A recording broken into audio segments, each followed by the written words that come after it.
Latest updates ఎప్పటికప్పుడు పొందడానికి Big TV WhatsApp channel follow అవ్వండి. లింక్ డిస్క్రిప్షన్ లో ఉంది. ఆంధ్రప్రదేశ్లో అసెంబ్లీ ఎన్నికలు ముగిసి కొత్త ప్రభుత్వం ఏర్పడి 6 నెలలు దాటింది.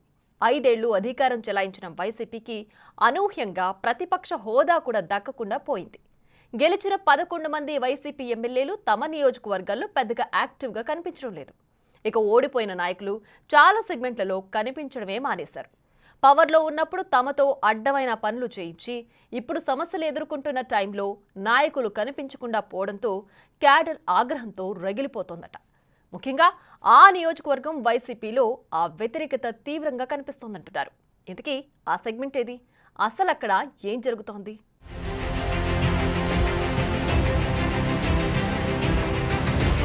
ప్రకాశం జిల్లా గిద్దలూరు నియోజకవర్గం. ఇక్కడ గత అసెంబ్లీ ఎన్నికల్లో వైసీపీ కుండమార్పిడి రాజకీయాలు చేసింది. గిద్దలూరు ఎమ్మెల్యే అన్న రాంబాబుని మార్కాపురం అభ్యర్థిగా, మార్కాపురం సిట్టింగ్ ఎమ్మెల్యే కుందూరు నాగార్జునరెడ్డిని గిద్దలూరు క్యాండిడేట్ గా జగన్ కుండమార్పిడి చేశారు. అది ఆయా అభ్యర్థుల ఇష్టానుసారం జరిగిందో లేకపోతే వైసీపీ అధ్యక్షుడు తన సొంత సర్వేల ద్వారా తీసుకున్న నిర్ణయమో కానీ అప్పట్లోనే 2 సెగ్మెంట్లలో వైసీపీ వర్గాలు అసంతృప్తితో రగిలిపోయాయి. అయితే జగన్ మార్పులు చేర్పుల ఫార్ములా గిద్దలూరు, మార్కాపురం 2 నియోజకవర్గాల్లో వర్కౌట్ కాలేదు. 2 సెగ్మెంట్లలో వైసీపీ పరాజయం పాలైంది. అంతే, ఓటమి తర్వాత అన్న రాంబాబు, కుందూరు నాగార్జునరెడ్డి తాము పోటీ చేసిన నియోజకవర్గాలకు పూర్తిగా దూరమయ్యారు.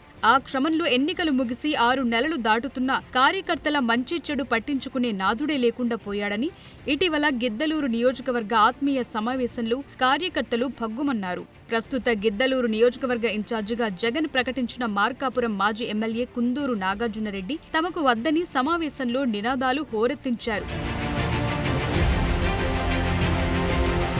మళ్లీ గిద్దలూరు వైసీపీ ఇన్ఛార్జిగా మాజీ ఎమ్మెల్యే అన్న రాంబాబుకు అవకాశం ఇవ్వాలని, లేకుంటే స్థానిక నేతలకు గిద్దలూరు ఇన్ఛార్జి బాధ్యతలు అప్పగించాలని అక్కడ వైసీపీ శ్రేణులు డిమాండ్ చేస్తున్నాయి. నియోజకవర్గంలో లేని నేతకు ఇన్ఛార్జి బాధ్యతలు కట్టబెట్టడం ఏంటని, జగన్ నిర్ణయాలతో అసలే అవసాన దశలో ఉన్న పార్టీ పూర్తిగా అడ్రస్ లేకుండా పోయే పరిస్థితి ఏర్పడుతుందని పార్టీ కార్యకర్తలు వాపోతున్నారు.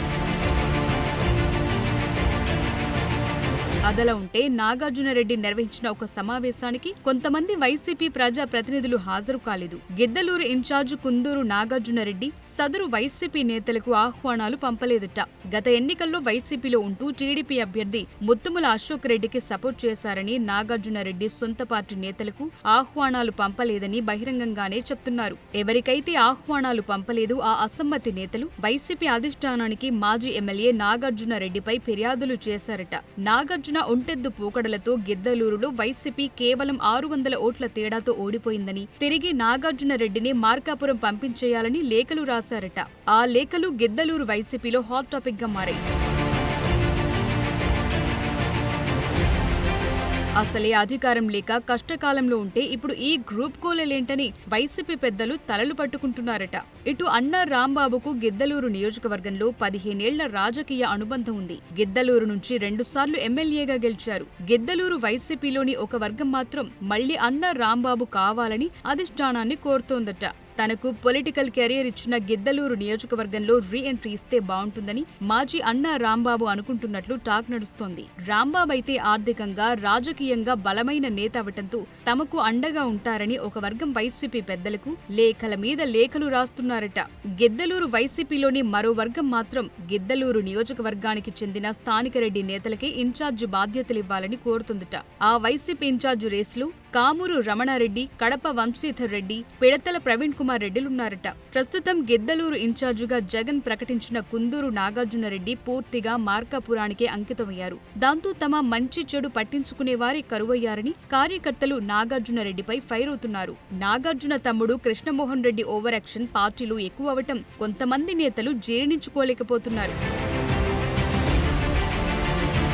ఇక అసెంబ్లీ ఎన్నికల ముందు ఉమ్మడి ప్రకాశం జిల్లా ఒంగోలు తప్ప మిగిలిన 11 నియోజకవర్గాల్లో అభ్యర్థుల మార్పులు చేర్పులు జరిగాయి. గిద్దలూరు నియోజకవర్గాన్ని ఇప్పుడు టచ్ చేస్తే మిగిలిన సెగ్మెంట్ల నుంచి కూడా డిమాండ్లు పెరిగిపోతాయని వైసీపీ పెద్దలు భయపడుతున్నారట. అసలే వలసలతో లీడర్లు కరువైన పరిస్థితుల్లో ఇప్పుడు రాష్ట్ర వ్యాప్తంగా మళ్లీ మార్పులు చేర్పులు చేయాలంటే కష్టమని వెనక ముందు ఆడుతున్నారట. అందుకే గిద్దలూరులో అంత రచ్చ జరుగుతున్నా చూసి చూడనట్లు పోతున్నారట. మొత్తానికి అలా నడిచిపోతుంది వైసీపీ రాజకీయం.